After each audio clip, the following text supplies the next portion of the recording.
आज दसरा मेळावा आहे आणि माझ्यासोबत बोलण्यासाठी या ठिकाणी प्रकाश सुर्वेजी आहे, शिवसेना आमदार. सर, काय सांगाल, दसरा मेळाव्यात विचारांचं सोनं लुटायला आपण या ठिकाणी आलेला आहात?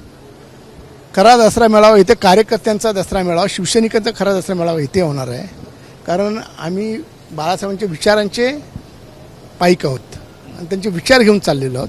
त्यामुळे विचाराचं सोनं लुटायला इथे सर्व कार्यकर्ते जल्लोषात येणार आहेत. दुसरीकडे संजय राऊतांच्या टीका आपण पाहतोय की त्यांनी म्हणजे आपण जो दसरा मेळावा घेताय हा अहमदाबादला जाऊन घ्यायला हवात, अमित शहा हे त्यांचे पक्षप्रमुख आहेत, अशा ज्या काही टीका होत आहेत त्याला काय उत्तर देणार?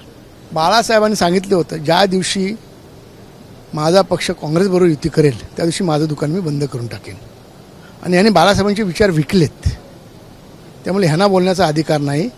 जेव्हा काँग्रेसबरोबर त्यांनी युती केली तेव्हा कुणाचे बूट साठायला जात होते दिल्लीला, ते त्यांनी त्याचं उत्तर त्यांनी बघावं. नक्कीच हा दसरा मेळावा यासाठी देखील महत्त्वाचा आहे. मुंबई महानगरपालिका निवडणुका तोंडावर आहेत आणि त्या पार्श्वभूमीवरती दोन्ही पक्षांकडनं ताकद लावली जाते आहे. दसरा मेळाव्यातनं प्रामुख्याने हीच ताकद आपल्याला पाहायला मिळणार आहे. कसं पाहता?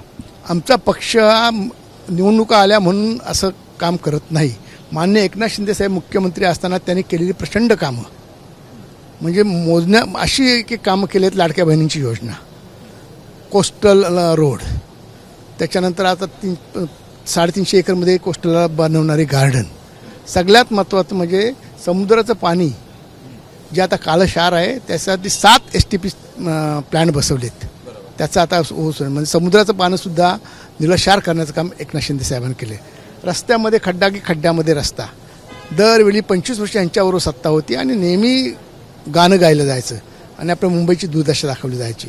पण एकनाथ शिंदे साहेब CM झाल्यानंतर 700 किलोमीटरचे रस्ते पहिले सिमेंट कॉन्क्रीट केले. याविषयी तुम्हाला कुठेतरी एक खड्डा तरी दिसला का?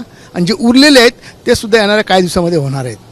म्हणजे एकनाथ शिंदे साहेबांनी केलेली प्रचंड कामं आणि आता माननीय मुख्यमंत्री देवेंद्र फडणवीस यांचं व्हिजन त्यांनी केलेली कामं, ह्याच्याशिवाय आम्हाला काही चिंता नाही. ते आम्ही सदैव कामं करत असल्यामुळे आम्हाला निवडणूक आली कधी असली आम्ही निवडणुकीसाठी तयार. मुंबई महानगरपालिका खेचून आणणार पूर्णतः ताकदीने. पूर्णपणे महायुतीचा झेंडा, भगवा झेंडा महानगरपालिकेवर फडकणार म्हणजे फडकणारच. शेतकऱ्यांना दिलेल्या मदतीवरनं देखील टीका टिप्पणी होत आहेत. उद्धव ठाकरे म्हणतायत या ठिकाणी राजकारण असायला हवं नको होतं, मात्र जे उपमुख्यमंत्री आहेत ते पाकिटांवरती मोठमोठे फोटो लावून ही मदत करत आहेत. स्वतः काही करायचं नाही. स्वतः असं आहे, आज जी मदत केली जात आहे शासनाच्या मार्फत, माननीय मुख्यमंत्री महोदय मदत करत आहेत, उपमुख्यमंत्री मदत करत आहेत. शेतकऱ्यांना पूर्ण दिलासा दिला जाईल. शेतकऱ्यांची कुठेही मानहानी होणार नाही. विरोधक आहेत, त्यांचं काम आहे बडबडणं, ते त्यांचं काम करत आहेत. द्यायचं काम आहे शासनाचं, ते आमचं काम फार जोरामध्ये सुरू आहे. एकही शेतकरी दिवाळीपूर्वी एकही शेतकरी नाराज नसतात, त्यांना सर्व त्यांच्या व्यवस्था दिल्या जातील. तर दसरा आहे आणि या दसऱ्याला शुभेच्छा काय देणार आपण? उद्धव ठाकरेंना किंवा संजय राऊतांना काय नेमक्या शुभेच्छा देणार आहात आपण?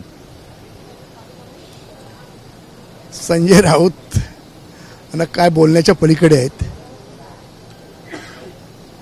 ज्यांचा त्याचा पक्ष आहे, ज्यांनी त्यांनी आपापल्यापर्यंत त्यांचा पक्ष वाढवायचं काम करतायत.